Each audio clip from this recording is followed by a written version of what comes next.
That's right, ladies and gentlemen. It is Commissioner Cooper, and tonight we are in the City of Angels. Let me talk to you. It's time for some LA Rams, and it's time for TSS Fantasy.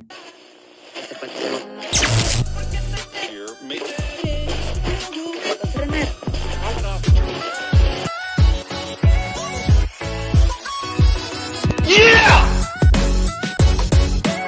It worked for The Rock, and it's going to work for me. And you just got slandered. That's what it is! This court is adjourned.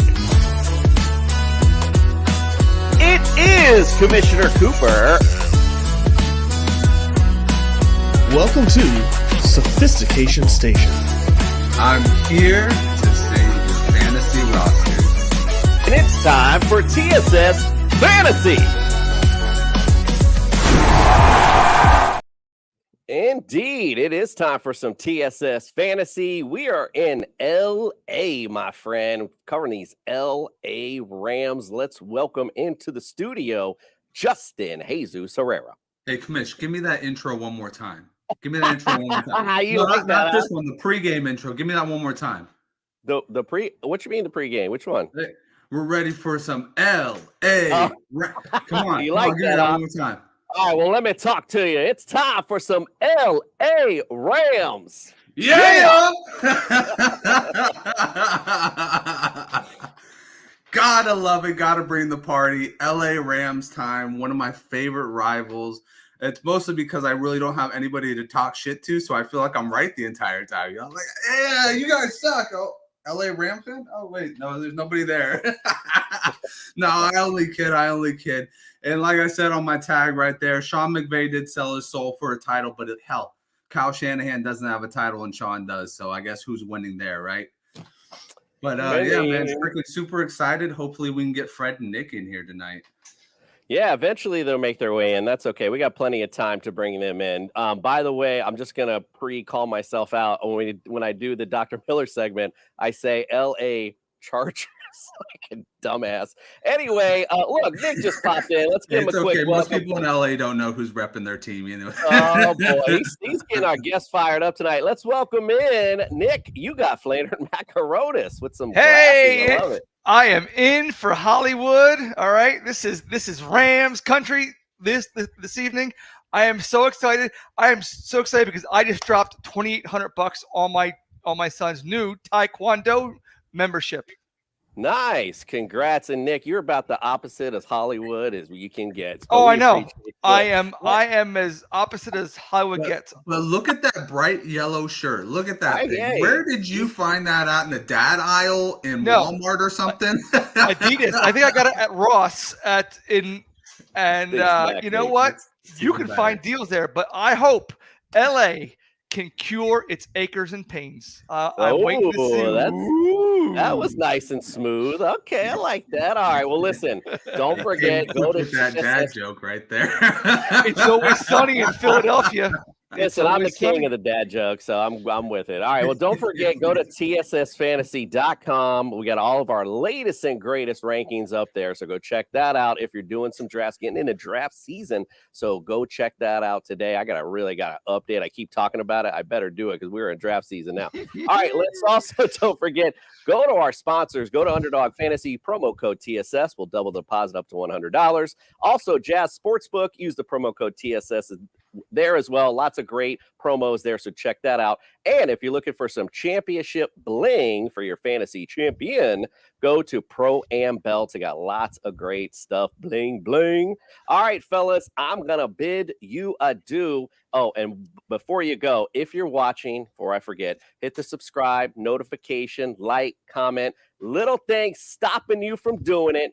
Big things popping for us when you do. Fellas, adieu till the third round. Let's bring in the doc. The link's been sent, Fred.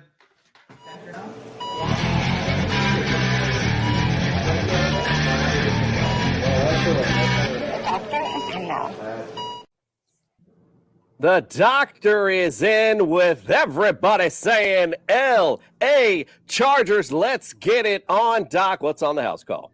Let's get it on with Matthew Stafford first. So he played every regular season game as 10 of his 14 seasons, but he's starting to show some signs of aging. Incidentally, the Rams organization sees this too, as they were trying to move him over the offseason. Last year, we spent a lot of time talking about his elbow. He had that ulnar collateral ligament, UCL, Tommy John ligament issue. Then he missed the last 7 games of the season with a spinal cord contusion.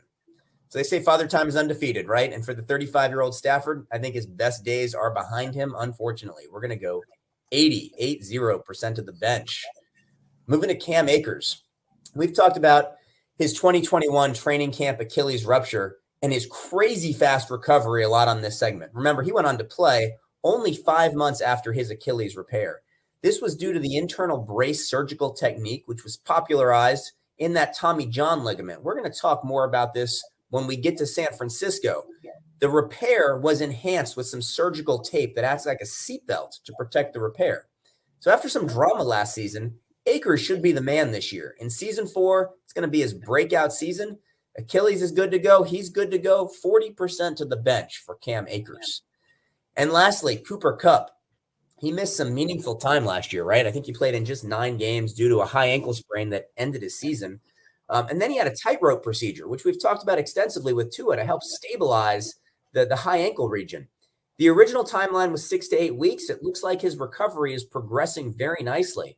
We're going to include in the show notes a paper to show how recovery does progress after that tightrope procedure in rugby players. But the accelerated rehab protocols get people back on the field at 100% 2 months after. I don't expect that high ankle to limit him at all. We're going 40% of the bench for Cooper Kupp. All right. I love it. Go to tssfantasy.com. You can check out Doc's show notes there. And it's LA Rams, not Chargers. Had to throw that in there while I mess myself up. All right, listen, it's Hollywood time, right? We're getting to LA. Get those sunglasses on, Nick. We got to get our guest into the studio. We'll talk about these LA Rams. Let me talk to you. Our next stop on our summer tour, we visit the City of Angels. Our next stop on our summer tour, we visit the City of Angels. It's a star-studded affair for the Los Angeles Rams. Oh, it's star-studded indeed. I want to make my bad, Ryan. I make sure you're in. All right, let's welcome in. Let's do ladies first. Alexis Kraft, welcome into the studio. Thank you so much for having me. We appreciate you being here. Laquan, he's not just the deal. He's the real deal fantasy. Welcome into the studio, my friend. Hey, what's going on, man? Thanks for the invite. We appreciate you being here. Ryan, welcome in, my friend. We appreciate you coming in tonight. What's up, Commish? Thanks for having me. Excited to talk with everyone. I love it. Let's bring it tonight. All right, we got to start with a little bit of sadness, right? We're going to start with last season. 5-12 last season, finished 3rd in the NFC West. Offensively, points per game, 14th. Not too shabby for a 5-12 team. We were 18.1 points per game. Yards per game, you guys were 280.5, which is dead last, though. So the scoring was good. That's kind of an anomaly there. Passing yards per game, 182.8, which is 27th. Rush yards per game, 97.7, which is 26th. Maybe that defense was putting some points on the board, because defensively, points per game, 22.6, which is 20th in the league. Yards per game, 341.1, which is 18th. Passing yards per game, 226 allowed. That's 21st in the league. And then rush yards per game, 13th in the league. You're 115.1. All right, let's go around the room. Laquan, I'll go to you first. Give me last year, 3 words or less, and expand on it for me. What the freak? Like it just was bad. That's all it was. All right. That's all there was. We got a late entrance here. George Martin, welcome into the studio, friend. Oh, yeah. You could call me Jorge too. Make Jorge, make my better bad. I'm looking. sorry.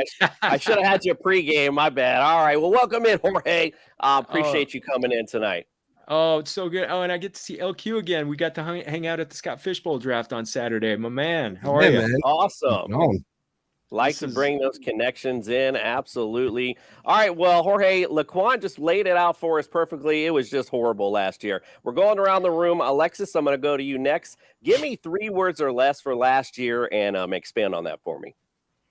I don't remember because I went to psychotherapy to black it out. So it's going to be a challenge for me today to recall, but I don't remember. All right, heard that. Ryan, let's go to you next. Give me 3 words or less on last season and expand on it for me. Yeah, I would say below expectations. Since Sean McVay, I should say, got hired, it's always kind of Super Bowl or bust for this team. Obviously, they have the all-in mantra, and last year was anything but that, especially after what they did the season prior. So below expectations. Nice. Jorge, not George, welcome in. Give me 3 words or less on last year Rams team and expand on it for me. Well, I think I have 2 sets of 3 words. One is Baker Mayfield started. Who knew that was going to happen? And then offensive line injuries. I mean, to me, I was at the home opener, really hyped to go see the Rams and get their rings and see the banner go up. And I just felt bad for Matthew Stafford immediately when he was just getting drilled. I forget how many times he got sacked that day, but that set the tone for the whole season. Yeah, 100%, absolutely. All right, well, I saddened us up a little to start. We talked about what was. Let's talk about what is, right? So I was looking at this offseason as far as free agency goes. There wasn't a lot of marquee additions to the team. You did have some subtractions, obviously. Jalen Ramsey leaving, of course, going to America's team, the Miami Dolphins. Bobby Wagner, linebacker, he's gone as well. Leonard Floyd, your edge rusher, and Allen Robinson, well, no big loss there, is gone as well. Some additions, though, Hunter Long, tight end from America's team. He's not too shabby fill in there. That was pretty much Brett Rippon. I mean, I didn't know what else to really look at. I was looking at this offseason cut for you guys. Not a lot free agency-wise. Draft, round 2, Steve Avila from TCU. Edge rusher at Brian Young and from Tennessee in round 3. Kobe Turner from Wake Forest, also in round 3 as well. Stetson Bennett, that's like a nice Western name, from Georgia in round 4. Offensive tackle Warren McClendon from Georgia as well, so a couple of Georgia guys. Tight end Davis Allen from Clemson. Receiver, Puka Nakua from BYU. I hope I got that right. It's probably messed that up. Round 5, also edge rusher Nick Hampton from App State. Round 6, cornerback Travius Hodges Tomlinson from TCU. Round 6, Ochan Mathis from Nebraska. We got Zach Evans, running back, Ole Miss. You guys even got a punter, Ethan Evans from Wingate. Safety, Jason Taylor, second from Oklahoma, and Deshaun Johnson from Tulsa or maybe Toledo. I cut myself off there. Let's go back around the room. We talked about obviously the additions now to this team. Jorge, what do you say? Give me a prediction for this Rams team going into 2023. They're going to need to keep up with. They're going to need to score some points. We're going to see a lot of Matthew Stafford to Cooper Kupp because the offensive line is still going to be rebuilding. I like the addition of Steve Avila, but I think there are going to be a lot of short passes to Cooper Kupp. I mean, the Cooper Kupp, I'm very high on him for fantasy this year because that defense, especially the secondary, is young, and I think they're going to be in a lot of shootouts to do that, trying to keep up. And Matt Stafford going late in drafts, so could be one of those darlings we talk about later on in the season. Ryan, what say you, my friend? Give me a prediction for this Rams team this year. Yeah, all the question marks are definitely on defense and that secondary, like Jorge mentioned. Obviously, the offensive line coming back from a lot of injuries. You got Logan Brust, they drafted 2 years ago. Well, he's sliding as a starter. But in reality, like with most teams, this team's going to go as far as Matthew Stafford can take them. And when you look at the NFC, you've got very little star power at the quarterback position. So, I mean, I think this team could surprise people. Now, are they a true contender? Probably not. But can they slide into the playoffs with 9 wins? We'll see, potentially. So as far as Matthew Stafford, if he can stay healthy, stay upright, and can, surprise some people, it wouldn't shock me if they can win 8 or 9 games this year and kind of sneak into that 7th spot in the playoffs. Nice. I love it. All right. Some definitely some hype. Some going into optimism. this Some team. I like optimism. it. Thank you. That's the word I'm looking for. Thank you, sir. Alexis, who looks like she's chilling at the party couch. What say you? Give me a prediction for this year? I agree with, what everyone said so far. I think that the defense is going to be maybe a little shakier than we're used to coming from the Rams. I think it's a very young defense. I think the secondary is going to be potentially a little scary to start off with, but I do like our young talent. So I think that we'll just see what happens there. But I also think everything starts and begins with the offensive line. I mean, if they can't protect Matthew Stafford, then the offense doesn't really have a chance. So I'm really hopeful that they can protect him, and we could start off the season on a good note, unlike last year. That is 100 for sure. Laquan, the real deal. I just love saying it. I'm just going to keep saying it. The real deal. Tell me what's up. Give me a prediction for this season. Listen, 10 wins are on the table, and I'm going to be blatant about it because, man, you still have Sean McVay as the head coach. Like, are we not remembering what happened in 2021? Yeah, they went to the bowl with Matthew Stafford because he has the football IQ to execute this entire playbook. The playbook was open this much with Jared Goff. Now you're telling me Stafford's back healthy. The O-line is getting rebuilt. If the O-line can protect him, the sky's the limit. And Cooper Kupp, we've seen him bounce back before when he had injuries in 2019. He came back as a top 5 wide receiver. So it's like the formula is still there. It's just a matter of health.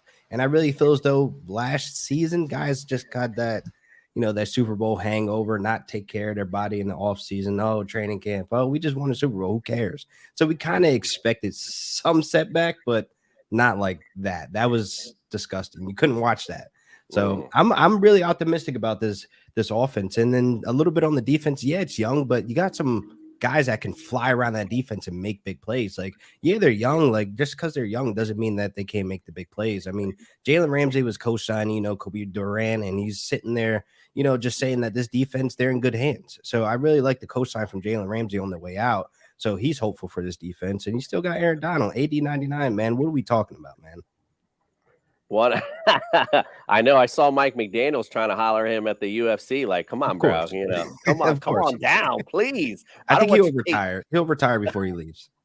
We don't want you chasing Tua. Like, that's the main thing, right? No, but absolutely. Look, there is some optimism set for this team. Listen, as you just mentioned, nowhere to go but up from last season. I mean, it was a lot to do with injuries, though. As you guys mentioned, the offensive line, Cooper Kupp, Matt Stafford. I mean, your whole team was going down basically in a big whirlwind. So at least some optimism for at least to be better than you were last season, 100%. All right, well, listen, we kind of doled things down to start. Well, let's pick it back up with a little bit of fun. I'm going to start. Let's do the teams tonight. Let's go Laquan and Jorge, since they're boys from the Scott Fishbowl draft, and Alexis and Ryan on the other side. We're going to go mano y mano tonight in Fantasy Quiz Show, Rams edition. So I hope you brought your Rams knowledge, because I might be taking your Rams fan card tonight. We shall see. Basically, this works, though, like Family Feud. I'm gonna ask a question. I'll pair you up with someone. You basically shout out the answer. Whoever has the highest will take control for their team. You will go through the questions. If you miss 3, you get 3 strikes. The other team will get a chance to steal. Pretty self-explanatory. Let's get it on. It's time for the Fantasy Quiz Show. There seems to be no sign of intelligence. It's the Fantasy Quiz Show. Justin Jefferson. Justin Jefferson. It's gonna be a long game. Not going to be a long game tonight. We got Rams experts in the building. We're going to try things out. Let's go Alexis and Laquan to start things out in round 1. Heights. All right, this usually is a layup, and so I'm going to make this one a layup, all right, just to get you guys kind of warmed up. I'm going all-time Rams history, top 5 answers on the board.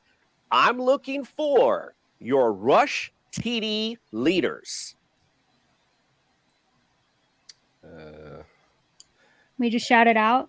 Yep, you shout it out. Marshall Eric Dickerson. Oh, sorry. My guy in the back was back. I forgot. I hit the button too early for you, Justin. Yes, he is on the list, my friend. He is where I don't even have it pulled up. He is number 4 all time. He's actually tied with someone. Alexis, I heard you say the same name, so unfortunately, we're going to go with Laquan. He has won it for his team. Jorge, you are up, my friend. Do you know any of these top rush TD leaders? Marshall Falk. He is numero uno on the list, actually tied with someone at numero uno.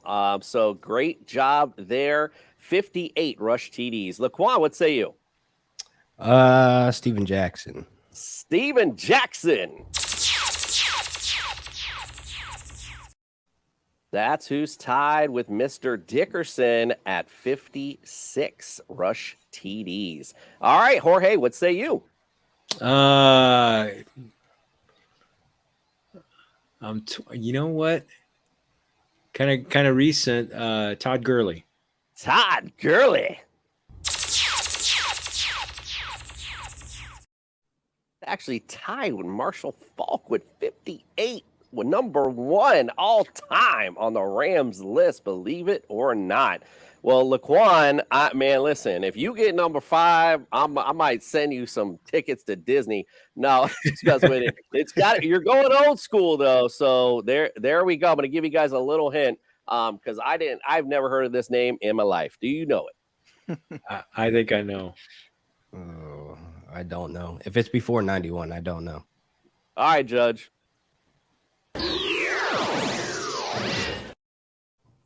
Jorge? Lawrence McCutcheon. Lawrence McCutcheon. And we already know Laquan's answer. Damn it. Stop it. Get some help. We'll see if they need some help on the other side. There is one answer remaining, Alexis and Ryan. Now, when you get a chance to steal, you guys can talk this out. If get a consensus answer and let me know what you want to ride with. Oh, I think I know. I had a guess until you said you've never heard of this person. So I've never heard of him, but that doesn't mean you haven't. You've heard of the one my guess was going to be. Okay. Maybe not as a Ram, but you've definitely heard of him. Okay, Alexis, any thoughts? I don't know. I feel like I have a name, but I don't think it's right, so I don't want to say it. Well, we can go with your name because I don't have a good guess. Probably the best guess you're gonna get. Yeah. I think it would be like Wendell Tyler. Wendell Tyler. So the name that I have never heard of is Dan Towler at 43 touchdowns at number 5. So if you don't know, now you know for sure. All right, well, jersey printed. Laquan and Jorge are up 1-0. Jorge and Ryan, let's go up for round 2. Top 5 answers on the board. Here is the question. I'm going to stick with this all-time theme, but I'm going to go with winning percentages now. And I want to know the teams that you have the best winning percentage against. Seattle Seahawks. The Seattle Seahawks.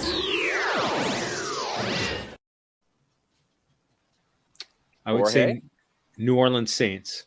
The Saints.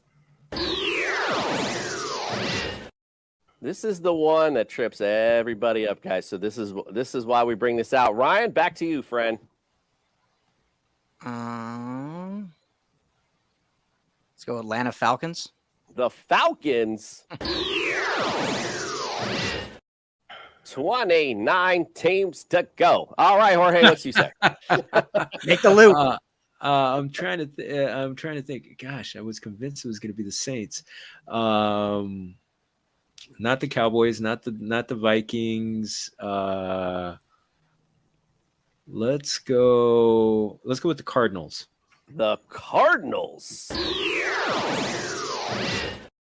All right, so Now, once we get to this point, we get into overtime rules since we don't really know what we're doing here. So Ryan and Jorge, we're gonna go back. We're gonna go back to you next again, but then we'll go back to your teammates if you guys don't know. And how this OT works is whoever gets it first, the other team will get a chance to get one more higher after they go, but if they get the number one answer, obviously can't go any higher. So that's how the OT rule works.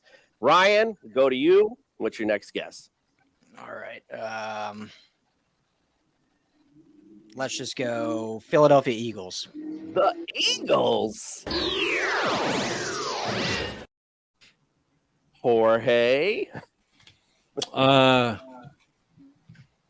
See, the Bears have been pretty bad. Let's for a bunch of years. Let's go with the Bears. Chicago Bears. All right, we got to get the teammates involved. Alexis, what do you got? What you guess? I'm going to say the Raiders. The Raiders. Save me. I'm going to say the Jaguars. The Jacksonville Jaguars.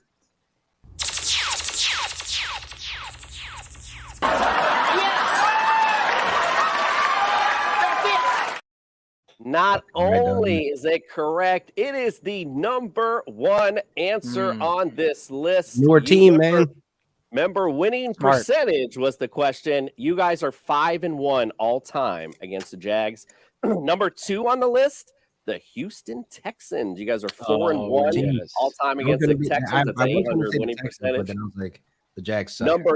Number 3 on the list, the Denver Broncos, 10-5 all time against those Broncos, 667 winning percentage. Number 4, the New York Jets, 10-5. Actually, they're tied with the Broncos, so the same winning percentage. And you stay in New York for number 5 with the New York Giants. You guys are 28-16 all time against the Giants. All right, listen, these are things you guys, when you guys go hang out with your buddies now, you guys are squared up on. You can be like, yo, I got a bet for you. All right, Laquan and Alexis, let's go for round number 3. You guys need this now because they are up 2-0 on you, Alexis. So you got to come through for your team. We're going to stay with winning percentage themes, but I want to go on the other end. I want to know the teams you have the worst winning percentage against. 49ers. The Patriots. 49ers.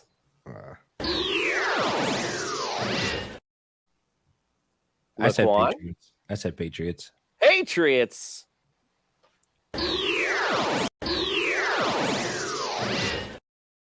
That's actually a great guess. It's been on almost every other team. So good, definitely educated guess for sure. Alexis, what say you?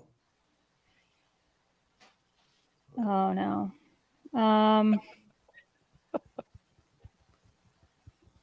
I hate to say 30 to go. The Chiefs. The Chiefs.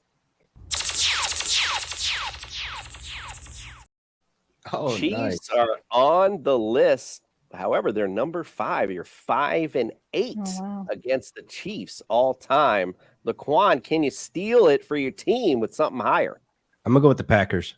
The Packers. Alexis, good job. You have won it for your team. Ryan, do you have a guess? Oh, let's see. What the hell? Buffalo Bills. The Buffalo Bills. They are on this list at number 3, 5-9, you guys, all time against the Buffalo Bills. All right, Alexis, get back in it. I'm going to say the Vikings. The Minnesota Vikings? No bueno. Ryan, what say you? Miami Dolphins. America's team, the Miami. They are number 1 on this list. And number one on your list and number 1 in your hearts. You guys are 2-12 all time against America's team, the Miami Dolphins. All right, what do you say, Alexis? The Ravens. The Ravens.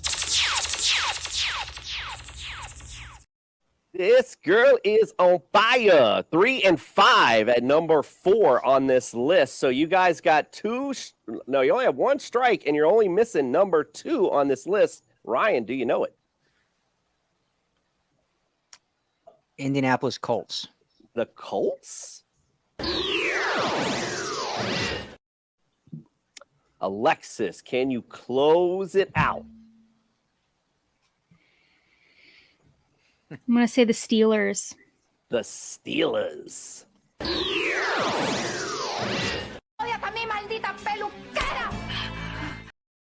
No bueno. All right, Jorge Laquan, you can talk this out. It's number 2 all time on this list. Can you guess it? LQ, what do you think of the Cowboys? I was thinking that. I feel like it's in that division, so I'm with you with the Cowboys. You want to go Cowboys? I think so. They made me cry a lot in the 70s. Cowboys. The other America's team, Dallas Cowboys. Cocaine is a hell of a drug. Unfortunately, not on the list. On this list at number 2, the Washington Commanders. You guys are I knew it was in that division, 24 and 1 all time. You're right. You're in that NFC East realm, just not on this list. All right. It's 2-1. Ryan and Alexis are back in this thing. Jorge and Ryan, let's go for round number 4, excuse me. And this is going to get real difficult here. All right. We're going to go all-time, top 5 answers on the board. We're going to go all-time. I want to know your all-time pass thrown TD leaders. Kurt Warner. TDs. Kurt Warner. Not on the list. Crazy enough. Let's go to Ryan. Oh, I think it's Jorge. me. Yeah. Oh, yeah. I'm sorry. My bad. Jorge. Sorry. I'll Jim go again. Everett. Go on. I Jim didn't see Everett. who guessed it. Jimmy Everett. I call him Jimmy. Don't call him Chrissy. Jim Everett on the list, number 2, 142 pass thrown TDs for you guys. All right, Laquan, back to you, my friend. You got another guess? All time. Ooh. If it's Kurt Warner not top 5, I don't know then. Because he wasn't there long. No. Yeah. Mark Bolger. Mark Bolger. Let's go. A little bulge indeed. Mark Bolger, he is number 3 all time with 122. All right, back to Jorge. Roman Gabriel. Roman Gabriel. He's taking it back to the old school because Roman Gabriel, numero uno on this list, 154. All right, so you got 1, 2, 3. Looking for 4 and 5. Laquan, do you know? Man, we're taking it back before I was born. I don't know, man. Jared Goff. Jared Goff. He doesn't know, but he knows. So if you don't know, now you know. Jared Goff, number 5 all time with 102. Got Jorge, you're just missing 4. Can you close it? It's not Pat Hayden, so not saying him. guess, How about Norm Van Brocklin? Norm Van Brocklin for the sweep.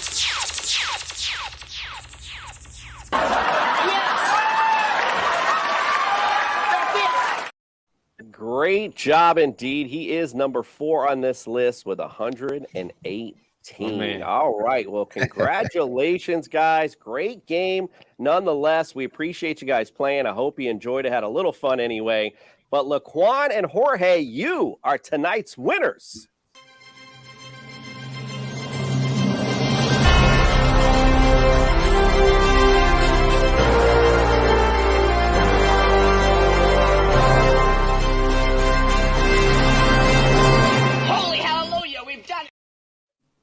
So the great thing about our show is that when we have winners, I don't know if it's a great thing, but unfortunately for Alexis and Ryan, listen, we love y'all. We are our new homies. We appreciate you being here. But tonight, you're the losers. Dumbass. Thank these. They call me dumbass. Black guy entertainment. Stupid. So you're telling me there's a chance? Great game all the way around. We love you guys. Appreciate you coming. So, like I said, this is the time I'm going to get you guys to plug where you're from and all that. We're going to take a quick break after this. If you want to dip out, please do. But if you'd like to stick around, we'd like you to come around. We're going to do our fantasy focus next. The real deal. Let's go to you first. Let everybody know where they can follow, subscribe, get all your great content. You guys can follow me on Twitter. You can follow me at the same Real Deal Fantasy on Instagram as well and on YouTube. Beautiful. Love it. Alexis, where can we follow, subscribe, get all your great content? I am mostly on Twitter at the Alexis Craft. And then I also, my podcast, Downtown Rams, that I do with my co-host Jake, we post that on YouTube. So if you just search Downtown Rams on YouTube, you can find us there.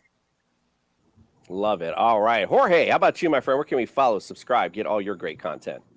Yeah, Twitter is the main place to find me, at Jorge Martin 17. Also got a YouTube page, Familia FFB. That's my podcast, a little fantasy football with a little Latin flavor. Finishing up a NFL Insider series. Actually, the Rams still got to come on. Got Jordan Rodriguez coming on next week when she gets back from vacation.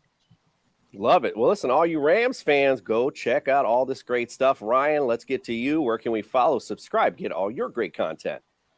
No one's plugging Threads yet, huh? That's not hasn't been big enough yet. Well, I won't start. We wait a little bit first. I won't start either. Twitter at Ryan Dowd LAFB. Our website is lafbnetwork.com, where we cover all 4 LA teams. We're on YouTube, LAFB Network, and everywhere else. So, but yeah, this has been fun. Thanks for having me on. No, thank you so much. And please stick around if you guys can. We are going to still dig into these Rams. We'll get a little bit on the fantasy side. So we're going to take a quick break. When we get back, we'll get the fantasy focus on the LA Rams. Fantasy Sports Corp and Underdog Fantasy have teamed up to start your fantasy season off in the win column with Best Ball. What is Best Ball? It's quite simply the easiest way to win. No team management, no trades, no waivers. It's their biggest contest ever, and it has only gotten bigger. You simply have to sit and win. You don't even have to set your lineup. Always get your best score every week. Just enter a contest, draft your team, and Underdog will do the rest. What could make this even better? How about free money, up to $100 using our exclusive promo code? Go online now and use the promo code TSS to double your deposit up to $100. You tell them Gingerbread sent you. Good girl. Now it's a party. Let's get it on for the fantasy focus.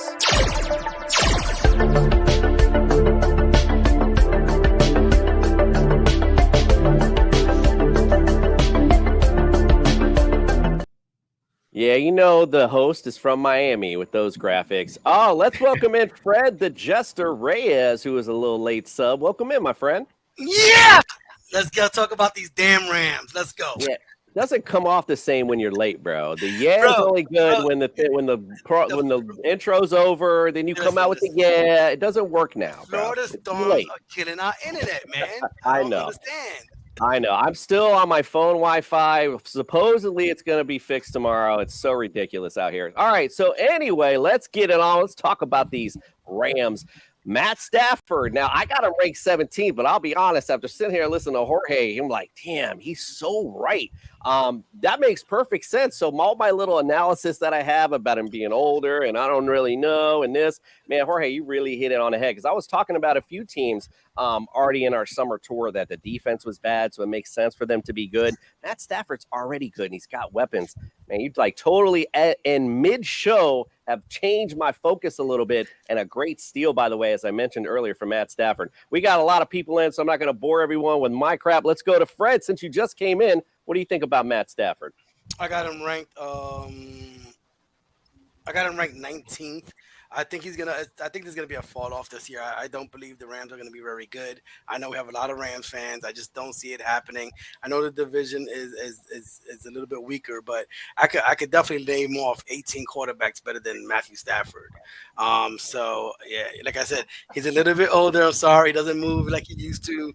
And after that 5-12 season, I don't think it gets any better than this.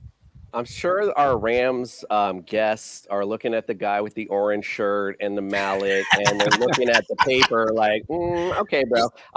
Just keep Mr. clowning. Nick, what say you, Nick? Let me know about Matt Stafford. What you think about him? I have him ranked at 19th, and that's only because right now. The shades back on. Put the shades back on. I felt ridiculous wearing them indoors with the. Oh, you camera. look ridiculous. So anyway, You're just now worried about it. I am proud to say I am not that guy. So, no, I have him ranked 19th just because of the fact that right now he's being held together by duct tape and staples, and from the season that he had last year. I'm not saying he can't improve, but as of right now, I have him 19th.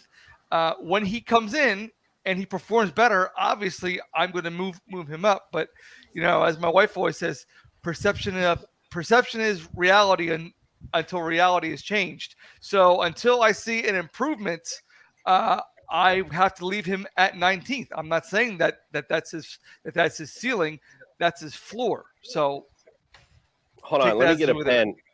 Let me get a pen real quick though, because Nick, let me write this down. Nick just brought a wife quote into the show. All right, Justin, go ahead. What say you? You don't want to hear the other ones.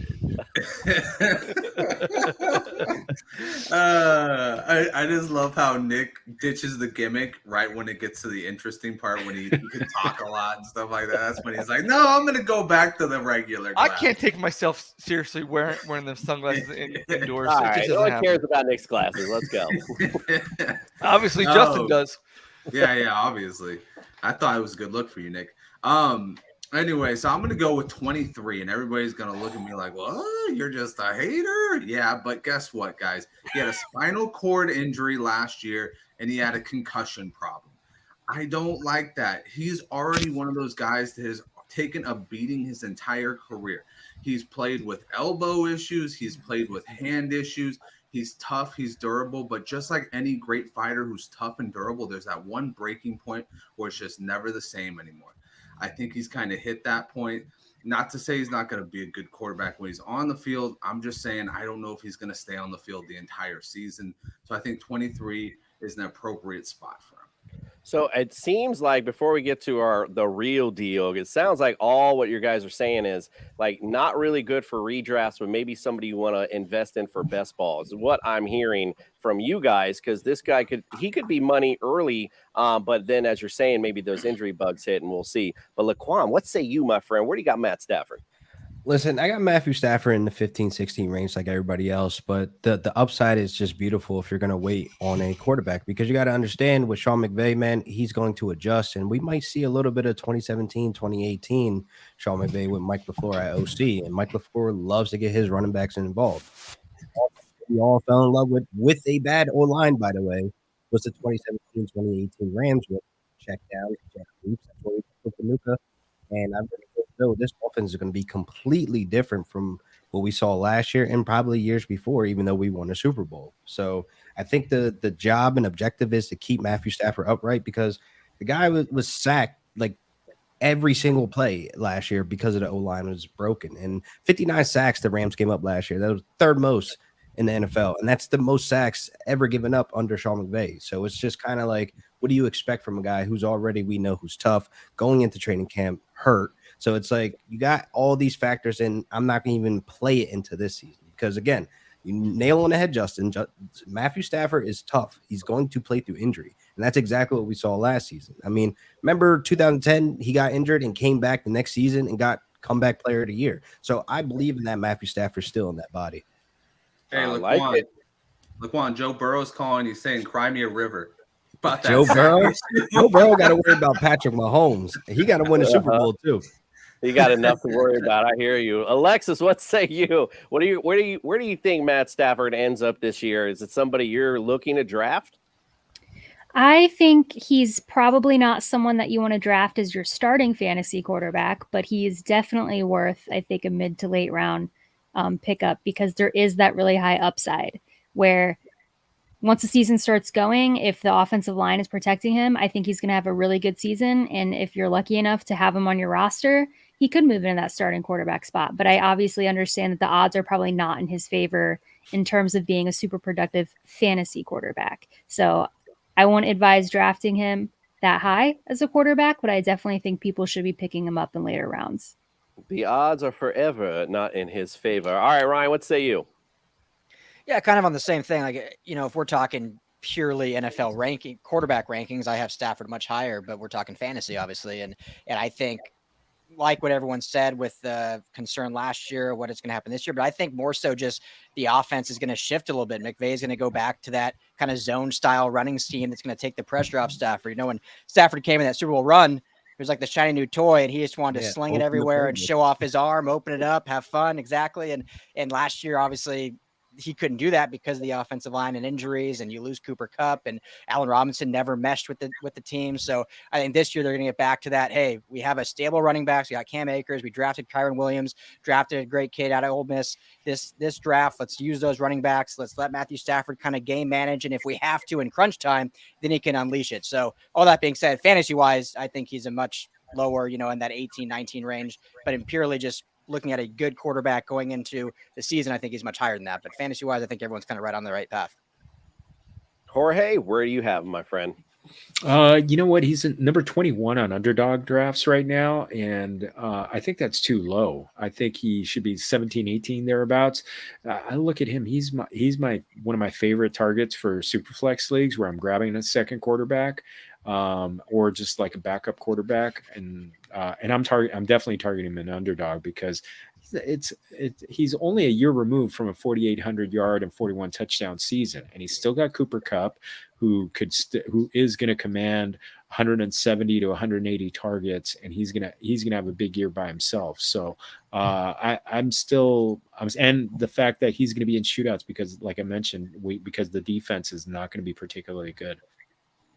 Yeah, indeed. That's the biggest point you made earlier in the show was on that. And like I said, it kind of, I have him 19th, but I'm hearing what you guys are saying. He's really more a best ball target or like you said, in those super flex leagues as well right now, as far as getting him on your roster or again, put him on your bench. Who knows when you may need him and come in to save the day or a good matchup too.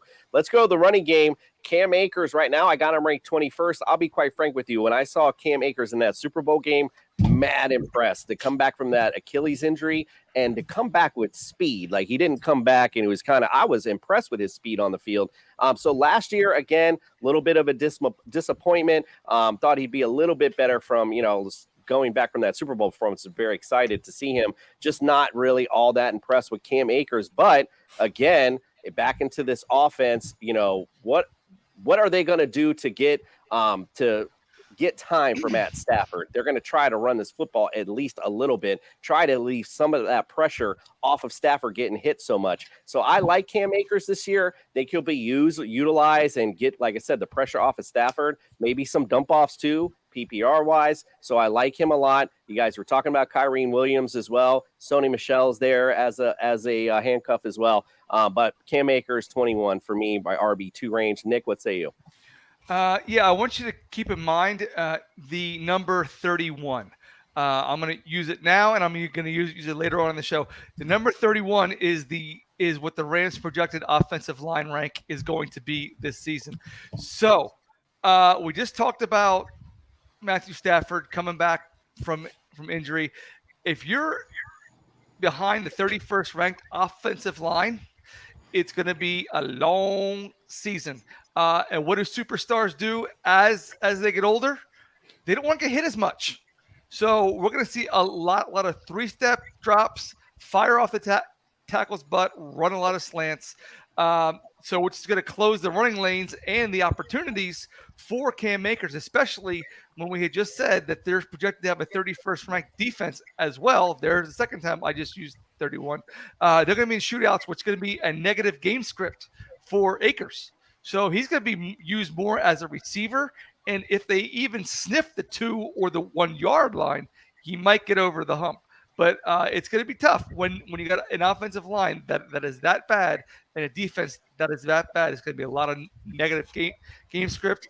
You're going to find him maybe down in the 3rd, 4th, 5th, 6th round. And he might be a steal, but I wouldn't draft him as your primary back. No. All right, Justin, what say you?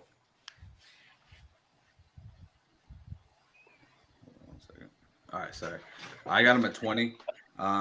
It's a lot of it's because of just the offense itself. I mean, it's predicated on zone blocking and getting him into open field. I don't think he's going to be a pass catcher. I mean, this guy's never had 20 catches or 20 targets. I'm sorry. He's never had 20 targets in a season. And this team doesn't really focus on their running back as a pass catcher. I mean, Darrell Henderson had the most targets in the past 3 years and was 40.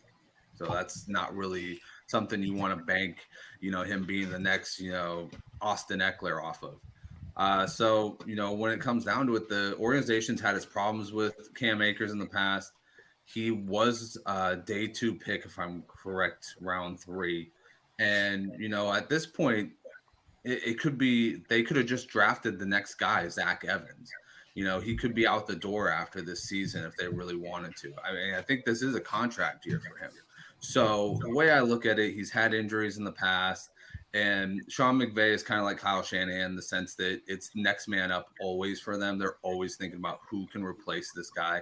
So I won't put a lot of stock in Cam Akers. I'll just say if you're going to draft him in the right round because there will be volume there. It's just probably something you don't want to do for Dynasty, just like a redraft best ball situation. Like it. Fred, what say you? Man, I kind of feel bad because it seems like we're just dumping on the Rams. I worry, feel it because up. I'm a Jets fan, so I felt it for many years. But I kind of Still gonna agree with feel it. Nick. I mean, Cam Akers, I got him at 22. Kind of agree with Jason. Kyron Williams, mid-30s. I mean, there's a good chance. I mean, this might be a very bad offense, especially the first 5 games of the season. I'm looking at their schedule, and it ain't pretty at all. I mean, without an offensive line, and to go look at the 49ers, them Eagles, Seahawks, man, we might be in trouble. Well, let me not say me. Y'all might be in trouble. But, yeah, man, that's why I got him. I would not pick any running back, especially at all. And not even, I'm not picking none of them. That's it. All right. No way, no how. Jorge, what say you, friend? Cam Akers, also 21 off of Underdog. He's kind of a guy that I've been targeting if I've taken a hero RB approach where I grab the anchor early on and then it's coming to me later and I've already filled up my wide receivers a little bit. Akers is one of those guys that I'm looking for, where he's going there with Miles Sanders and Dameon Pierce. I don't mind that because I do think that McVay at his heart wants to run the ball, and I think they're going to run Akers until he's into the ground, and then maybe they'll go to Zach Evans or Sony Michel or one of those guys. All right, I like it. Ryan, what say you? You like Sony this year? No, I mean, I like Freddie. I'm staying far away from any Rams running back, period. I might have Cam even lower than everyone. I might have him in the high 20s. Personally, we'll know more at training camp. I'm excited to be down in Irvine and kind of see how it unfolds, but I wouldn't be shocked if he gets overtaken by one of the young guys early in the year and isn't even getting the starting reps early on. It could change, but we saw that happen last year. If Kyron Williams didn't get injured in OTAs, we could have seen him have a much higher impact early on for the Rams. So I think there'll be a heavy run team at some point, but it's going to be a big committee. And so for that reason, I don't know if I'd draft a single Rams or if I am, it's in those, 15, 16 rounds when everyone else is taking kickers and you take a flyer on one of the Rams running backs. Alexis, what do you say? I'm probably going to steer clear of Rams running backs unless it's later rounds, you have a longer draft and you just take a chance. I think it's, Akers would be a good depth pick. I don't think he's obviously going to be a top running back for fantasy purposes. I'm a little bit nervous just because of that offensive line problem the Rams have had. I do think they'll be better, but there is that skepticism there. So I like it. Laquan, what say you? I'm against everything that was said the last 5-6 minutes, to be honest, because it's crazy. I mean, you got to look at the offseason moves. It tells you and indicates everything that's going to happen. I mean, you bring in Mike LaFleur. I've said it before. I brought up his name. He's the offensive coordinator. I mean, a running back under him with his touch on the offense, they have an average. The running back unit have an average less than 7 targets a game. So the running backs are going to be involved in the pass games, for one. 2, I went back to say that Stafford's going to have to stay upright and stay healthy. So it's going to be a lot of checkdowns. That could be a Kyron Williams. That could be, Cam Akers. Sony Michel is solely there so we could punch it into the goal line. I believe he's a great pass blocker. He's better than Cam Akers, even though Cam Akers improved in the pass blocking last season. But let's not forget that Cam Akers' beef was with the coaching staff. He had a problem with the running back coach. And if you watch that Seattle game, that was the running backs coach last game, and Akers was happy. And from week 13 to the end of the season, let's hope he keeps this momentum going into the season. He was top 5 in rushing touchdowns, carries, and he was top 5 in rushing yards. So it's right there. And then you get the report that Sean McVay, he's 100% in on Cam Akers this year. Again, he's going to be a focal point in the offense because you have Mike LaFleur that just had Breece Hall average like damn near 8 targets a game. And Breece Hall was getting it done with a semi-mid-tier O-line. So we have to understand Akers was top 5 from week 13 into the season with a broken O-line with guys that were just working at ShopRite or working at Kmart. You know what I mean? So I'm not hearing any of this noise, man. I'm all in on this offense, and I believe in Sean McVay no matter what. I hear you. So listen, I think what we're hearing right now is like some of these Matt Stafford, Cam Akers, they might be one of those late round steals for a lot of fantasy owners right now. Because people are sleeping on them. Like Laquan's saying, you hear everyone right now, and Laquan's like, no, I got it. So, hey, that could be your guy. But let's talk about someone that's not under the radar. Cooper Kupp coming back. I got him at number 7. I mean, and why the hell not? Cooper Kupp is Cooper Kupp. I don't need to go into big analytics about it. Cooper Kupp's the man. There, as we talked about earlier, they're going to have to throw this football to keep in games. Fred, you just talked about the schedule. They're definitely going to have to keep up with the Eagles. They're definitely going to keep up with these teams. So who's the guy you're throwing it to? As we talked about earlier, Cooper Kupp. Why not? One of the best in the league. Still one of the best. The real question is there anyone else worth taking here? Van Jefferson, Skowronek. Is there anybody else? That's what I kind of want to kick around to you guys, because we could talk about Cooper Kupp all day unless you have a take that you don't think he's going to do good. Other than that, tell me one of these other guys you think is going to do good on this team. Justin, I'll start with you. Hold on. Let me go with that. Pukanaku. Remember that name. I remember I was watching tape on Jaron Hall, and I was doing an article for it. And I remember thinking to myself, who the fuck is this BYU wide receiver who's making all these damn plays? And I looked him up, and his name was Pukanaku. I was like, that's such a cool name. And I looked him up, and I looked up that he was in the draft. I was like, what? This guy is a speedster. He's really good with end arounds. I like to think of him as kind of like a downgraded version of Christian Watson. And if he can have anywhere near the success that Christian Watson had in his rookie year, then he's definitely going to be a value at where he's being drafted right now.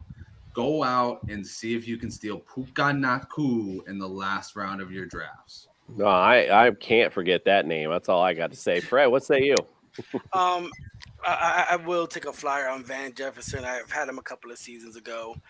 He did okay for me. He came up really big during my bye weeks. That's when they were rocking and rolling. He had 800 yards, 50 receptions, and he caught a bunch of touchdowns. So, yeah, I would take a flyer on Van Jefferson, maybe middle round, maybe 11, 12, 13, and standard up or flex league. But, yeah, that he's the main one. I think he'll get more touches than Puku over there. Fred, no. All right, let's go to Nick. Let's say you, friend. Who do you like other than Coop? All right. Well, first I have Cooper Kupp number 6 overall, and I have number 1 at the wide receiver position PPR. I like Jefferson. I had him a couple years ago, and he actually helped win me a playoff game. But I like Demarcus Robinson. He's another guy that's neck and neck with Van Jefferson, another Florida Gator. He could take the step up, and a guy that that you want to get on DFS that flew under the radar, but really helped out the team was Ben Skoranek. He's a DFS guy, but strictly as far as everyone else, it's either Cooper Kupp or nobody on this receiving core, because they're not going to give you. They're not going to. They may peak a game or two, but they don't have anything sustainable other than Cooper Kupp. Ryan, we'll get you in first on this one. What say you? Is there somebody, a little darling out there that you like other than a Coop? Yeah, no, I agree. Actually, just exactly what was just said. I think Demarcus Robinson could surprise people. We saw him have some good games with KC. Van has flashed really, really good early in his career, but he just hasn't had that consistent. Like, you'll see some great deep ball threat from him, and then you'll have games where he has maybe 1 or 2 catches period for like 2 or 3 weeks stretches. Obviously, this was back when they had a lot more talent around them. OBJ was there. They had Robert Woods early on before he got injured. So this year might be different just because there's no one really outside of Cooper Kupp, but I think that's why Demarcus Robinson has established himself at least more in the league to have more of kind of a possession type role, whereas Van's kind of your boomer bust. And echoing Justin, I think Puka Nacua is going to really surprise people. I love that kind of John McVay loves jet sweeps, end rounds, all this. And why would he keep putting Cooper's Kupp in harm's way on those end rounds when he can now have a guy like Puka Nacua do that, like he's done with Robert Woods, like he's done with Cooper Kupp, but now he doesn't have to put his star in harm's way. So I'm not saying he's necessarily draftable, but definitely a flyer, right after the draft as a free agency ad, or just in those final rounds. Could be fun to see how he comes out. But outside of Cooper Kupp, you're really feast or famine with most of the guys. So you're saying Coop and Pook? I mean, you gotta love that little rhyme, right? All right, let's go, Alexis. What say you? I think after Cooper Kupp, I like Van Jefferson a little bit. I think it's going to be a big season for him. He's going to have a much bigger role, I think, than in previous seasons, just based on the wide receiver room. So we'll see. I don't know in terms of fantasy that he's going to be like a rock solid guy, but I mean, he's definitely someone that I would draft in later rounds. But I'm excited to see what he does this season, because I do think he's going to have a better season this season than he has in the past few. Yeah, Van Jefferson, seeing a little darling going around. Laquan, what say you though?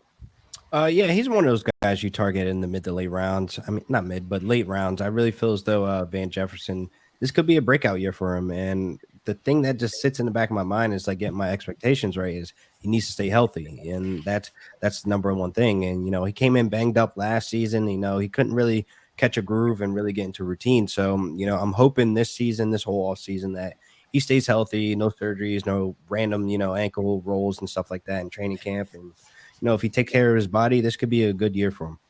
I like it. Jorge, what say you? I'm going to go off the board. Tyler Higbee is target that I've been getting. Got over 100 targets last year. I think he's going to be the number 2 target on this offense behind Cooper Kupp. I like Van Jefferson, but I'm a little worried that the injuries, especially leg injuries, might be catching up to him, and I think they might sap some of his burst that makes him a difference maker, made him a deep threat. So, but yeah. Higbee, I think he's going to get a lot. I mean, just like with Cooper Kupp, Higbee's going to get a lot of short targets, and he's going to be a guy that gets targeted early and often because of the fact that Stafford's going to throw a lot of short shots to him and Cooper Kupp. Listen, somebody paid Jorge tonight because he knows how to segue like a smooth brother indeed. Let's get on to that tight end position. And you know what? Let's put in the defense in, because honestly, 24th last year, I ain't looking good this year. Ain't nobody drafting this Rams D. I don't even care what matchup unless you got to prove something to do something for me. Let's go to Tyler Higbee then, because we can skip right around that. As Jorge said, could be the number 2 guy on this team as this thing shakes out. Right now, I have him 14th. Doesn't mean he can move up in the shaky tight end field as it is, but that's where I currently have him now. I think he will do better this year with a I guess, resurgence of Matt Stafford if he can obviously remain healthy and on the field. So, yeah, I like Tyler Higbee. He's somebody I definitely would draft if doing my normal drafts where I draft tight ends late and just wait until the end to really it's like, okay, let me pick up some guys I can stream. All right, let's go to Fred first. What say you? I got him about 12. You know, after the first top 3 or 4 tight ends drop off, and not to take nothing, he does get a lot of targets. He does get many receptions. They're not a lot of yards, and he doesn't get touchdowns. So, and that was my biggest concern with him. So, you know, I'm a high drafter of tight ends. If Jason can attest.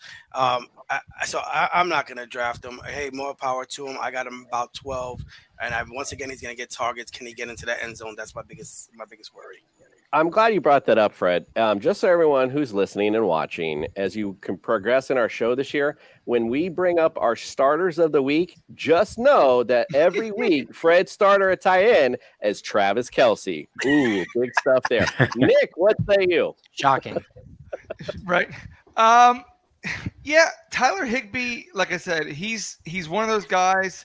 Right now I have him at 13, right in between Dulcich and Aquanco. He's just a dude. I mean, he doesn't do anything special, but when you need him, he's there. He only had 3 touchdowns last year, and a lot of times it's a goose egg in there. He gets to maybe 15, 46, 70 yards. I mean, if you need 5 points, he'll get you 5. If you need 8 points, he'll get you 5. So again, just keep when you draft them. Don't expect mountain peaks. Speak middle of the valley with him. I wish, I just wish we were popular enough that Tyler Higbee could hear you call him just a dude. Justin, what do you say? Well, we're still waiting back from the guy from Dallas to see if Jake Ferguson got our message. But we'll see if we can find somebody in the Rams building to get the message from Flanders over there. I agree 1,000% with what Freddie and Nick said. You have to have a special type of format for Tyler Higbee to be somebody you want to draft, like really at all. I mean, this is a guy who has never hit more than 5 touchdowns in a season. He's never had more than 750 yards in a season. Let's face it, like he had his best year last year as far as targets go, and he still really didn't have that much of an impressive year. This whole Tyler Higbee thing started with his 3 touchdown game like 2 years ago. Against Philly. Ever since, it's exploded to a bigger phenomenon than when Chase Claypool did 4 touchdowns, which is against Philly. Crazy here. You know, anytime there's a record broken, it's always against a Philadelphia team. It's ridiculous. Except when Gabriel Davis did 4 touchdowns against the Kansas City Chiefs. But yeah, other than that, I mean, this is a guy that you would want to get in the Scott Fish Bowl because you know he's going to get targeted a lot, and receptions go for like a bunch there. And for tight ends, it goes, I think it's 2 points per reception. So you'd want this type of guy in there because 70 receptions means 140 points guaranteed right there. That's what he had last year. I think he's going to be targeted this year. I just don't want to put my investment into him being the big play guy because he still has not shown it. And this is like year 7 in his career, 7 or 8.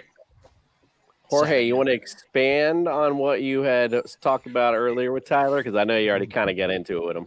Yeah, I kind of got into it with him. I just want to reiterate, I think he's going to be the number 2 target in this offense. I think he's going to I mean, it's not going to be sexy. It's not going to be anything close to Travis Kelce, but I think we could be looking at a top 10 tight end for fantasy. And we're always digging for anyone who's going to get volume on a tight end. Absolutely. I love it. Laquan, what say you? You like Tyler Higbee this year? No, I'm actually a never draft Tyler Higbee guy, to be honest, even though I'm a huge Rams fan, but I got to be real. There's no point in drafting him because Sean McVay doesn't have a hyper focus on tight ends in any offensive in any way possible. And like you said, it's just that 2019 season, the last 5 games. You got to realize Brandon Cooks was hurt. Cooper Kupp was hurt. Todd Gurley was broken. Josh Reynolds was underdeveloped. So who else are you going to throw the ball to with a Jared Goff when the playbook is open this much? You go to the tight end. So that's kind of what sparked this whole Tyler Higbee top 5. It's not ever going to happen, and it's okay. I kind of wish we kept Gerald Everett instead, but we didn't. So there's my take. I like it. Alexis, what say you? You know, I somehow always end up with him on my fantasy teams, so I'd be kind of a hypocrite to say don't draft him because I always do. I mean, I think he'd be like a solid backup, tight end choice. I do think that he is going to see a lot of targets this year. I don't love him for fantasy. I don't hate him, but I have to admit he is always on my teams. So you could call him old reliable for you. We had a nice take on Hunter Henry being an old reliable, right, gentlemen? All right, let's go to Ryan. What say you, friend? Give me your take on Tyler Higbee. Yeah, I might be a little higher on him than the rest of you guys here, but I think the tight end position is so top heavy that everyone wants that. But last year, with how abysmal the Rams offense was, he was tight end 9, if I'm not mistaken. So, I mean, if you get a top 10 tight end, yeah, it's not consistent, but unless you're getting Kelsey, Kittle, or or Mark Andrews, like, what do you expect? So I think he's a guy that after those top 3 or 5 guys are gone, then he's a valid choice. And as Jorge keeps saying, where else is Matthew Stafford going to go in this offense? There is no OBJ. There is no Allen Robinson. There is no Robert Wood. You got Cooper Kupp, Van Jefferson, then a bunch of who's making this roster and who's making a difference outside of checkdowns. So I think Higbee, again, I'm not putting my hat on averaging double digits every single week, but I think when you look at after the top 5 guys, I think he can definitely be a top 10 tight end again this year. There never was an Allen Robinson. I like it. Nick's on paper, it looked good. They paid him like they wanted him. Yes, sure did. Well, listen, we appreciate you guys coming in. Listen, good luck to you this season and your LA Rams. We'll be pulling for you. We hope it goes well. And obviously, good luck with your fantasy rosters as well. We appreciate you guys for tuning in tonight. Check us out tomorrow. We'll be doing the Seattle Seahawks. So that'll be lots of fun indeed. Justin's just jumping at the bit because Friday we finally get to his Niners. So that'll be a lot of fun indeed. All right. Well, we appreciate all of you for tuning in. Thank you once again to our guests, and we are out.